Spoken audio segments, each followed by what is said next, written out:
Hello, ladies and gentlemen, and welcome to John House. Thanks for checking out the video. We are doing something a little bit different today. So I started taking a look at these BandMAID documentaries.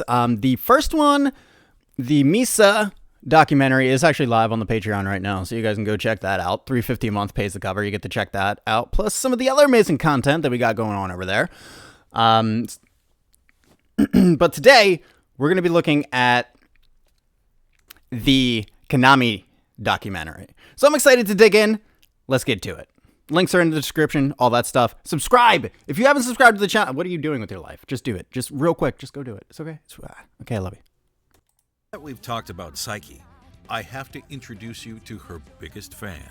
But you know her already, right? She has at least two personalities. Both of them love Psyche more than anything. And she is two personalities. Hold on. I don't think I knew that. How did I not know that? This is amazing. The genius who writes BandMAID songs since 2015. Even though her name and persona change as soon as she holds a guitar, let me present you. Okay, so KANAMI. that's really cool. She's like a different person when she's on. That's awesome. Okay.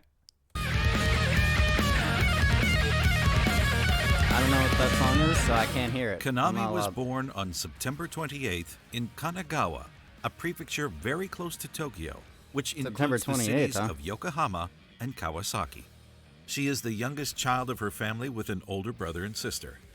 During her childhood, her parents wanted her to participate in a lot of various activities, so she tried ballet, piano, calligraphy, English, and a lot more. But in the end, she only kept playing piano.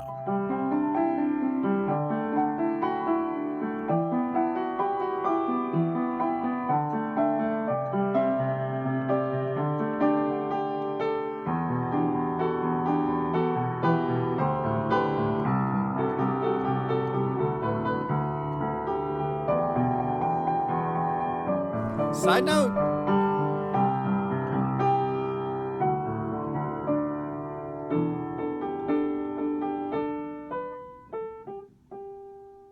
Even though she was a quiet child, she became... That was beautiful. I love the piano. It's one of my favorite instruments. Its simplicity and elegance, I think, capture one of the quintessential aspects of music for me. It's beautiful. Became more and more active as she was growing up. You might think that rock music hit her at an early age, but it was only when she was 17 and joined a music club in her school as a keyboardist that she fell into the genre. KANAMI didn't stick too long with the keyboard as she learned guitar to be popular with the girls. That's right, she wanted to look cool in front of the other girls. Only KANAMI could come up with a story like that. And you know what? It worked. The girls talked a lot about how cool she was when she played guitar. She's a badass, man. Well done. However, she also talked about how Room 335 by Larry Carlton moved her, and how this song in particular is a starting point of KANAMI wanting to get serious with her guitar playing. At first, she played alone to practice and improve her skills. Then she joined a classmate's band and learned to play a lot of Western hard rock songs from bands like Kiss, Deep Purple, and Metallica, to name a few.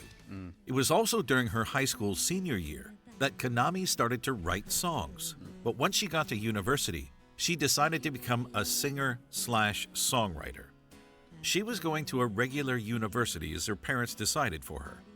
She studied economics and management to be able to learn about the music industry and how to promote herself as a musician/singer/songwriter. At this time, she wrote songs, sang, played acoustic and electric guitar, and also played her solos.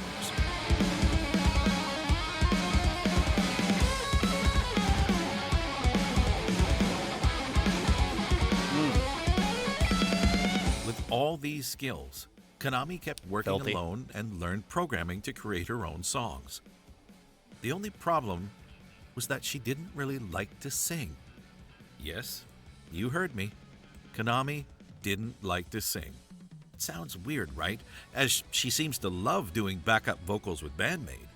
But KANAMI wanted to be a professional musician, so she took some singing lessons anyway because she didn't want to be a bad singer. Awesome. So she kept practicing and also posted her songs and cover videos on Nico Nico and YouTube. Unfortunately, those videos are not available anymore, but KANAMI did some other covers, like this one.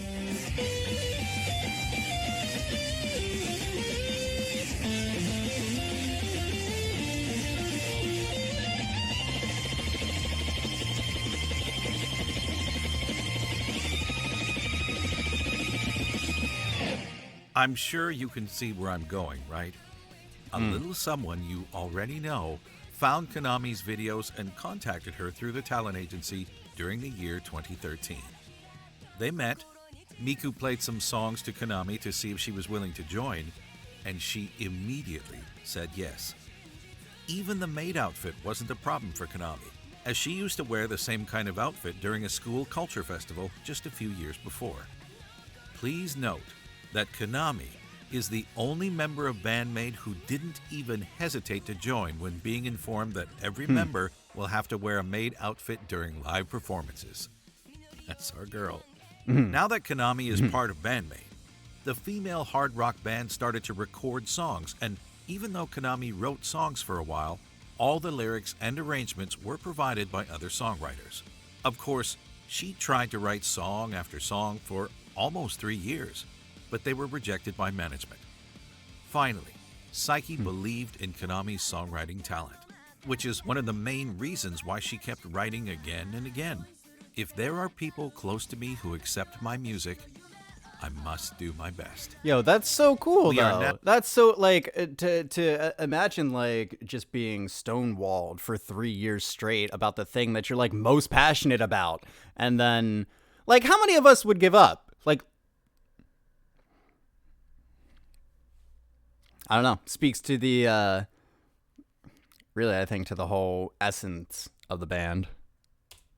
Now in 2016 for the release of Brand New MAID, the third studio album from BandMaid with 8 brand new songs. I chose to talk about this album in particular because something changed for our 5 talented musicians. This time, they wrote and arranged their very first song. I'm not gonna listen because I haven't heard it yet. This is a huge step for our little band, and a lot more is coming. For their next single, called YOLO, released just 6 months later, they used some parts of the arrangement of an old song KANAMI wrote before joining BandMaid. The rest of the songs were written by the band, as almost all of their future songs, even now. If you look at the details in the music and arrangement, the last song that wasn't 100% BandMaid is Smile, a song released in January 2019 as a B-side of the single named Bubble. As she started playing guitar more than 10 years ago, KANAMI owns and has borrowed many over the years. She shared pictures of a few of them from time to time on her Twitter account and on her Instagram. If you've heard of the brand Addictone, you might be interested to learn that they have created a model especially named after KANAMI in 2 colors. That's so awesome. Red and green. But there I is want one one. brand that we are used to seeing more often with KANAMI during her latest performances, and it's PRS. High quality.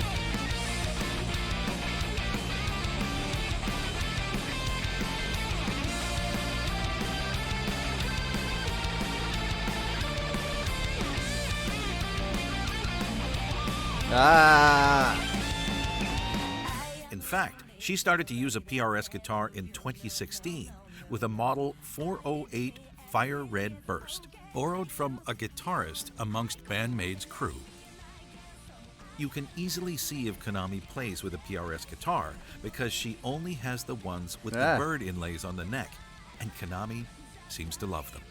Remember when I told you that KANAMI's persona changes as soon as she plays the guitar?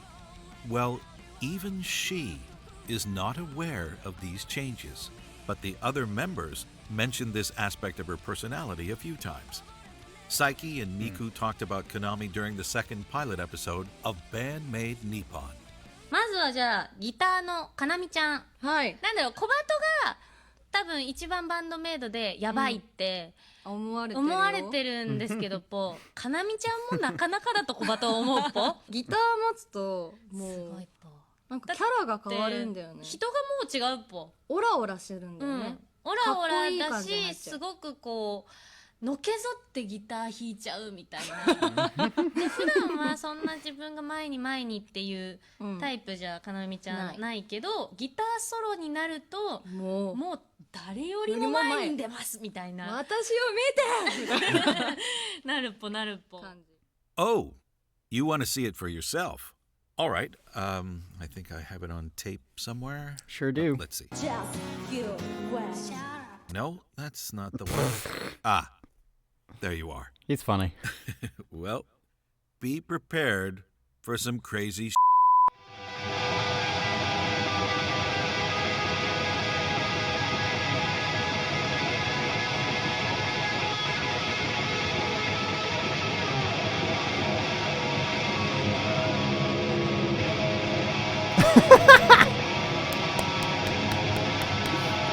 I love it.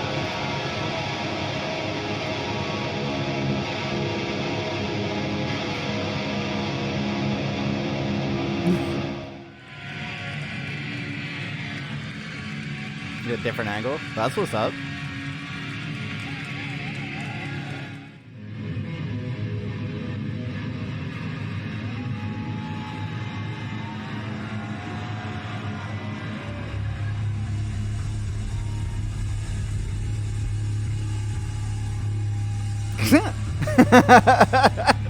So, The cymbal You still kick, don't believe though. me? The cymbal kick, though. all right. Let's watch this one then. You'll see the switch. 切り替えを見ましょう。あ、ねえやめてよ、恥ずかしいよ。 See? I told you. Anyway, let's talk about KANAMI's playstyle.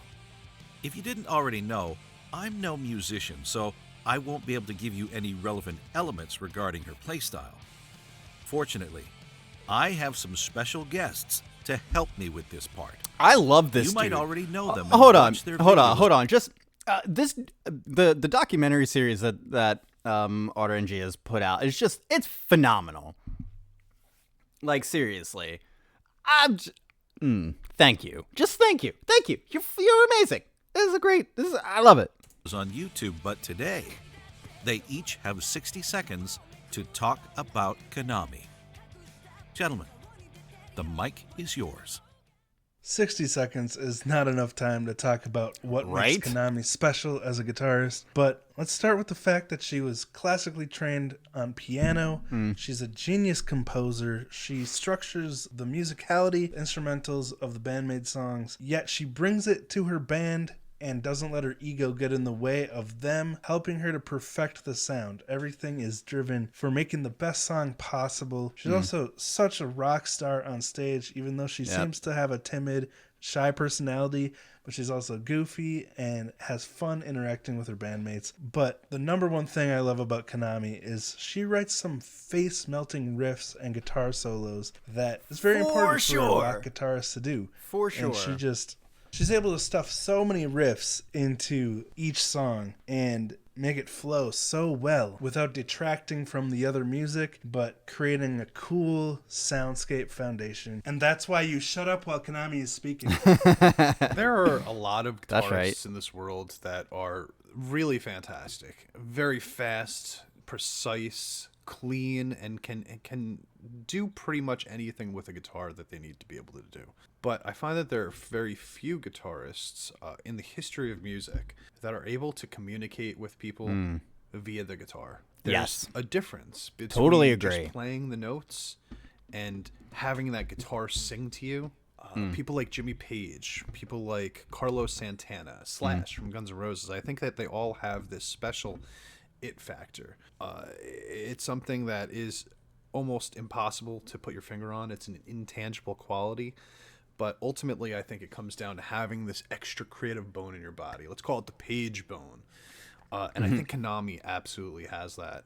Whenever I listen to any of those guitarists, but KANAMI, You know, I think, and I'm going to pause just for a second because like people, I've heard the expression before, as I'm sure you have, like the creative gene or the creative bone. But I think really what drives the creativity is this dire urge to communicate something that exists beyond the realm of words. So there's a feeling, there's a sense, there's like something in you that needs to get out because it's threatening to consume you, really. And so one of the reasons that, you know, BandMaid's music, since we're talking about BandMaid right now, this applies to other, you know, musicians and artists as well. But this is one of the reasons why their music has this resonance to it is because there's something threatening, right? There's something real that needs to come out, right? Because if it doesn't, then, you know, it festers and like it go.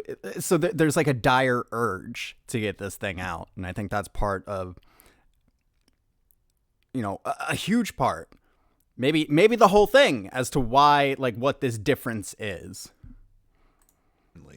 She's capable of making me feel like she's actually having a dialogue with me between my ears and her guitar.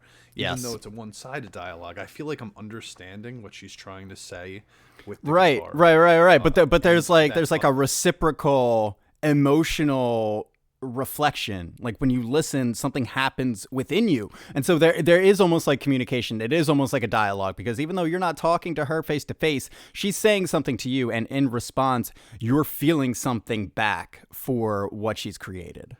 Authentic and it's genuine. I think that all just comes down to creativity. Things that she is able to do, ways that her brain is able to work, just like those other guitarists I mentioned from the past, that I think most people can't even conceive of, and us normals out there really can't even put it into words or put it into thoughts. I really feel like she has that.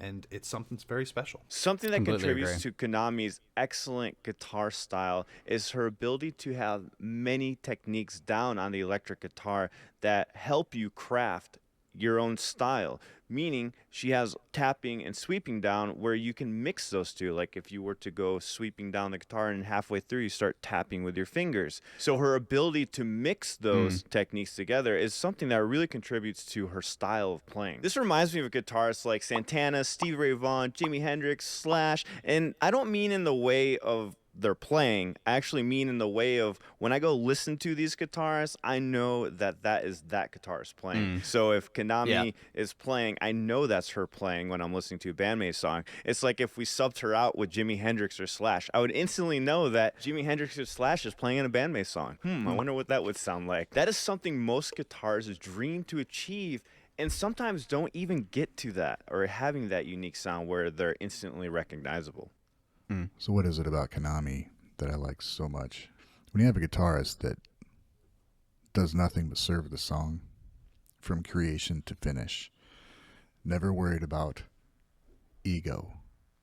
Her solos are not solos, they're ensembles. The whole band gets a show. Everybody gets to support everybody else. It's always about the song. You know, and at the same time, that actually serves to make her solos that much more, you know, it gives them that much more of an impact when they hit. It's about the song. Sorry. On that note, within that context, she can still do things that only a few other guitarists have done to me. Make me like cry from hearing her solo and what she puts into it, what she communicates through it. Yep. Stevie Ray Vaughan's done that. And KANAMI Tono. So, you know, that's a pretty amazing thing. And that's what, Mark Holcomb for me, Periphery. Go check him out if you haven't. without even knowing what the lyrics are being said in the song. What she brings is creativity and structure to emotion, and presenting that, she just executes it perfectly. And she can do it with using simple structures. She can do it using incredibly complex structures, really simple riffs, really complex riffs, it doesn't matter. Whatever serves the song is what Kanami does. I think we're all kind of better off for it. Thanks for taking the time to share your thoughts. I'm sure that many of you have some ideas and feelings in common with our fellow Gaijin guys, and maybe some thoughts of your own. It's one of the things that makes Kanami special. Let's move on to the end of our journey. Kanami has loved music since her childhood and did everything to pursue her dreams. She worked very hard during her school years. She learned guitar after many years of playing the piano. She also learned how to write a song and even taught herself audio programming. She started on her own before finally joining a band to strengthen her skills, to end up making covers on the internet. And after joining BandMAID, she kept writing even though her songs weren't selected. But she never gave up and continued for all those years thanks to her fellow bandmates' support, until her hard work finally paid off. And for many years now, BandMAID members write and compose their own songs. She wanted to be able to do it all and become a professional musician, and with BandMAID, Kanami became one. In the end, Kanami's story is about determination, hard work, and a strong bond between the band members, because without each other's support, I'm sure that BandMAID would be very different from what we know today.